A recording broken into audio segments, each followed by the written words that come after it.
Chapter 18. Dr. Paul Ellis was very confused. And let's not forget scared, he thought. The emulsion was ready, but now he was afraid to touch it. The tiny drop of black floated in the center of the water, lifeless and unmoving. He was afraid to look at it directly, but more afraid to take his eyes off it. He imagined it sprouting tentacles, eye stalks, and a microscopic but terrifying maw. Would it grow? Shit, what if it was sensitive to radiation? Or electricity? What if that's what made it get so damn big? He shook away the thoughts and glanced upward at the camera. Somewhere in Atlanta, D.C., or hell, maybe even just a few miles away, someone was monitoring the camera feeds. They were looking at him right now, watching him. Ellis didn't like that idea. Half of the team was dead. Mathis and Jennifer were trapped in the hospital. His camera feeds of Harold and Mathis had turned to static, and that voice on the radio wanted him to just do his job? The emulsion sat there like a ticking time bomb. He'd no idea when the damn thing would go off, and yet here he was, about to put it under the SEM. Gloved hands shaking, he picked up the emulsion and carefully placed it in the portable electron microscope's hopper. The emulsion wobbled with the movement, the single dot of black fluid floating to the side before correcting itself. Ellis slammed the hopper closed, the sound barely audible through his helmet. He took a deep breath and rolled to the tiny computer and screen hooked up to the SEM. He unlocked it, set the magnification parameters, and then stopped, his finger dangling over the Enter key. This is insane, he thought. His job as a CDC smoke jumper had always held the risk of this kind of situation. Risk? Yes, but never a certainty. Now that he was facing the possibility of his own extinction, the job seemed less important. The CDC, and other organizations like it, existed to stop outbreaks of infectious diseases, dangerous bacteria, and exposure to harmful chemicals. It was an occupation that held danger, yes, but he went home every evening feeling as though he was doing something important. More important than the money he could easily make working at a pharmaceutical company or a think tank lab. The job was all that had mattered. But this wasn't the job. Encountering something that could literally consume a human being in seconds? Something that ate anything that wasn't metal or glass? That could change form in an instant? That was someone else's job. If the idiots running the show at Homeland didn't understand that, then they were all definitely doomed. If they tried to treat this like a normal biological event, everyone was dead. Yet somehow, he knew that wasn't the case. Homeland was playing the situation by the book. Ben Taub was quarantined, and they'd cut all communications from inside, at least as far as he knew. And he, Dr. Paul Ellis, had no link to the outside world save for the faceless, seemingly unsympathetic voice on the radio. Would they try and save him if he did his job? Did he just have to hold out long enough for another team to take the dangerous sample off his hands? No, he thought. Protocol is protocol.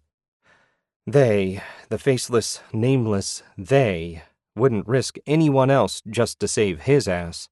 Not unless he found a cure for the infection. If it was some kind of bacteria or a virus, a vaccine could be manufactured as soon as they finished analyzing and tearing its DNA apart. That was at least something. Ellis felt a small surge of hope. He closed his eyes and hit the Enter key. He didn't hear the electron microscope start bombarding the sample with electrons, but he felt its vibration through his gloved fingers. The helmet muffled nearly all external sound. He could turn on the external mic, but was afraid to do so.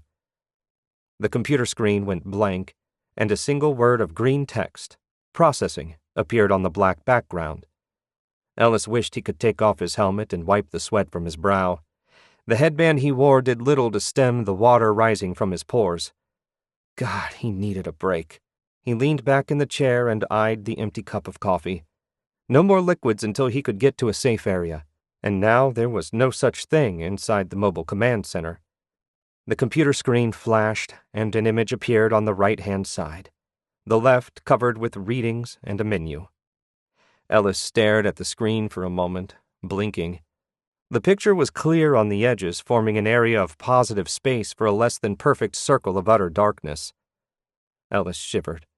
The ridiculously hot suit suddenly felt cold. His fingers shook, as did his legs. If he weren't so goddamned terrified, he'd have been intrigued, even excited.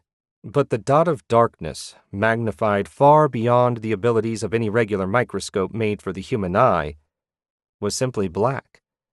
The electrons had done nothing. The substance wasn't excitable, and that just wasn't possible. It had to be a living creature. Had to be. But every living creature on the planet had DNA. That was the law. Always the law. Not anymore, he thought. Not anymore.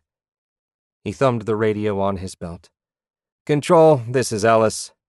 There was a long pause. This is Dr. Moore. Go ahead. There was no saliva in his mouth. He bit the inside of one cheek hard enough to draw blood and swallowed. His throat, lubricated at least enough to get a few more words out, didn't burn when he spoke. No luck with the SEM. We know, Dr. Moore said. We just received the image. Ellis froze. Jesus, he thought. How the hell? Dr. Moore's voice came back over the radio. We can see your instrument readouts, Dr. Ellis. Don't be alarmed. Too late for that, he thought. It's just black. Pause. What is your assessment? Assessment? He asked. My assessment is this shit doesn't belong in reality. Dr. Moore took a deep breath. That's not a scientific conclusion, Dr. Ellis. The hell it isn't. This stuff has no atomic structure, no DNA, nothing. It doesn't react to electrons. Please calm down, Dr. Ellis. Moore's voice was infuriatingly level. It was also disgustingly patronizing. Your findings are being put together along with our observations. We have other scientists analyzing the data, but until we're able to get a physical sample of the infectious vector, we'll have to rely upon your expertise. Expertise. Something crumbled in Ellis's mind. A fissure seemed to split down one side of his brain. He was on the verge of exploding or maybe crawling into a corner and curling up in the fetal position. You're not coming to get me. The words croaked from his mouth. Pause. Perhaps only a second passed, but it seemed like years. We will get you out of there, Dr. Ellis. Right now we have a larger problem in the hospital. What other tests can you run? Tests. More fucking tests.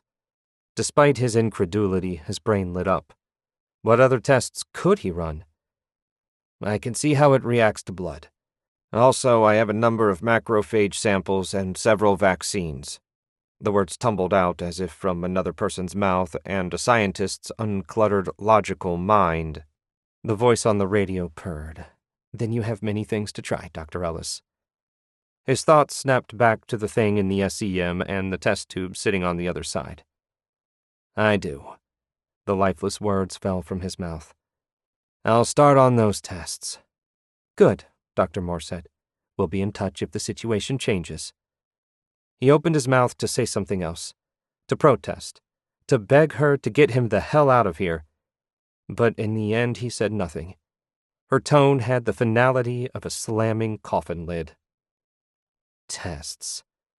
Those would at least keep him occupied. He rolled away from the SEM and to one of the steel cabinets.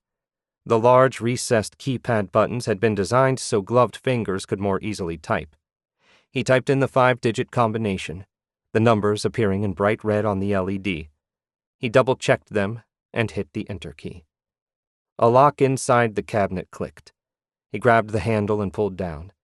A foggy cloud of frigid air escaped the sample refrigerator, and Ellis waited for it to clear with a sigh. Through the temperature-resistant, airtight suit, he didn't feel any of the cold air, and as hot as it was inside his suit, he wished he could strip and crawl inside the fridge.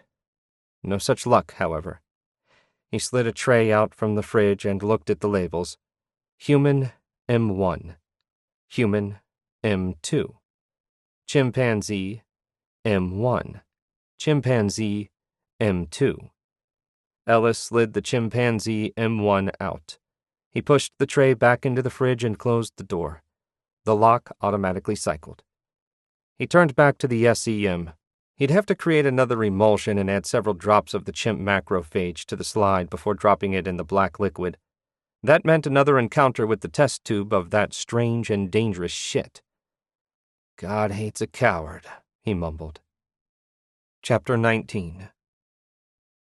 Only a few minutes had passed since the SWAT team had entered the halls, but Harold already felt like it had been days. She glanced over at Mathis. He had repositioned himself so he could peer through the top of the transparent glass doors. If that thing came back through the hallway, he'd see it coming. She didn't bother telling him the SWAT team would see it first.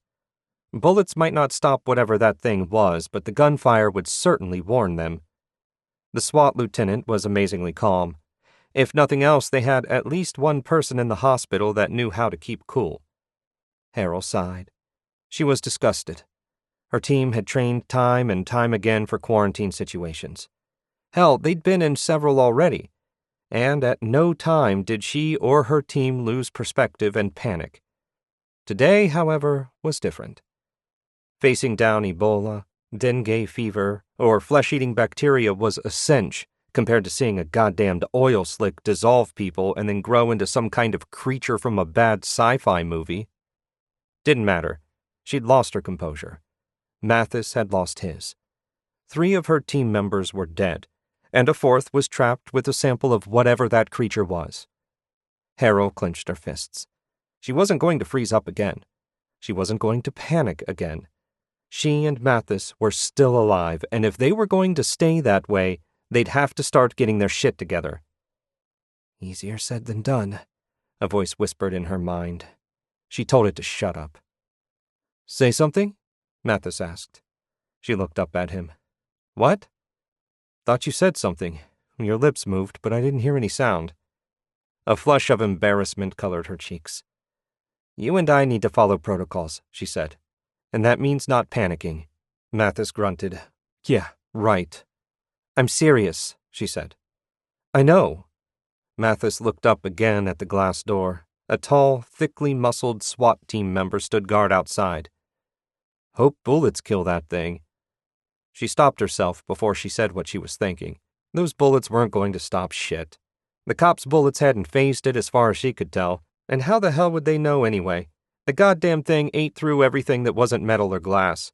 And it moved like a liquid when it wasn't a solid. Did it shift between the 2 states at will? Celianne, the SWAT commander, was in one of the operating rooms talking with the doctors and nurses. Their dead patients were going to start stinking up the place in the next couple of hours. If they were still trapped in here, that was going to be bad. Are you seriously worrying about dead bodies at a time like this? She ignored the voice, even though it was right. This was an incredibly stupid time to worry about anything other than getting out of this place alive. And if they'd quarantined the entire building, there was no guarantee that was even a possibility. Dr. Hoyt, the leader for the other CDC first responder team, was no doubt at the Howell facility. With any luck, she was faring better. Without a comm link to the other team, it was impossible to know what they'd discovered, if anything, that could help Harold and her team. She fought back a giggle. Mathis looked at her, brows raised. She waved a hand. Nothing. Come on, give, he said, a slight smile gracing his face. Was just thinking how things could be worse. Oh, really? Mathis's eyes shined with mischief.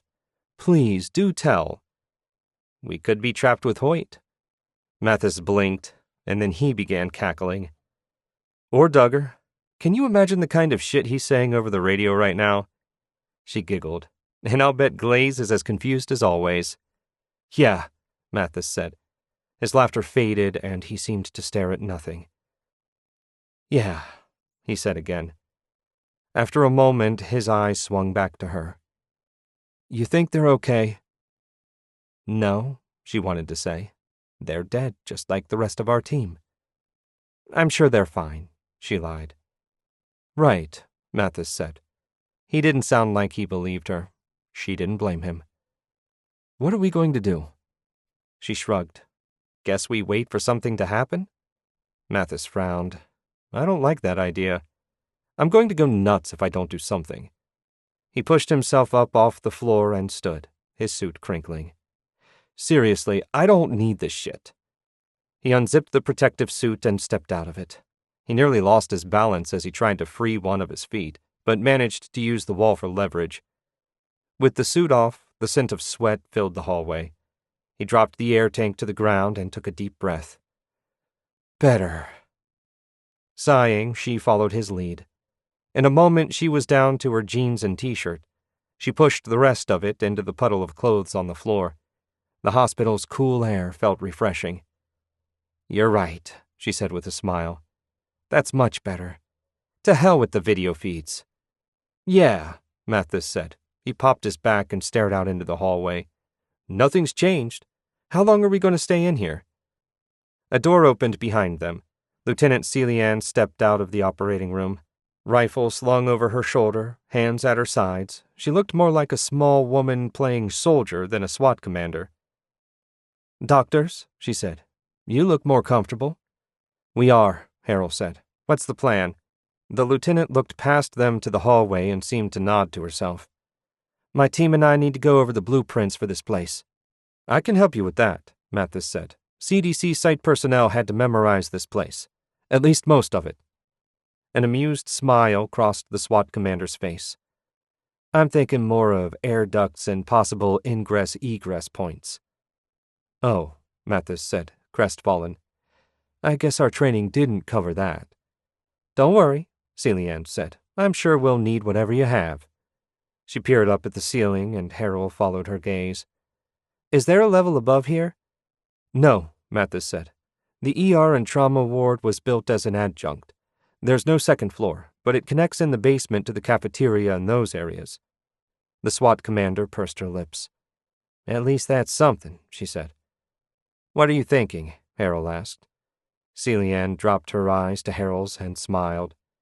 "Just making sure I have my bases covered." Mathis swallowed hard. "Did that thing go below us?" "Yes, it did." "Fuck," Mathis said. He locked eyes with Harold. "It can get to the main hospital area." "Wait, what?" Celian asked. The grim smile that had been on her face disappeared into a worried frown. "He's right," Harold said. God, this was bad. The headache that had been at the periphery was no longer just a crawling, pulling sensation. Now it was starting to become painful. "When they built the addition, they connected the main hospital basement to this one." Celian cursed. "Is there a partition between the two that security can bring down?" "No clue," Harold said. "You'd have to ask them." The SWAT commander tapped her mic. "Ep, any luck on that landline?" The radio crackled with static, and then a man's scratchy voice warded it off. "No, boss. Schneck says there's one beyond the quarantine partition in the main hospital hallway, but we have no way to get to it without breaking the quarantine." "Understood," Celian said. "Stand by." "Commander?" The trio turned to the back of the hallway. Sharma, his color a little better, had left one of the operating suites. "Yes?" Celian asked. "We have hard lines in here," the doctor said, and pointed inside the operating room. "Each suite has one."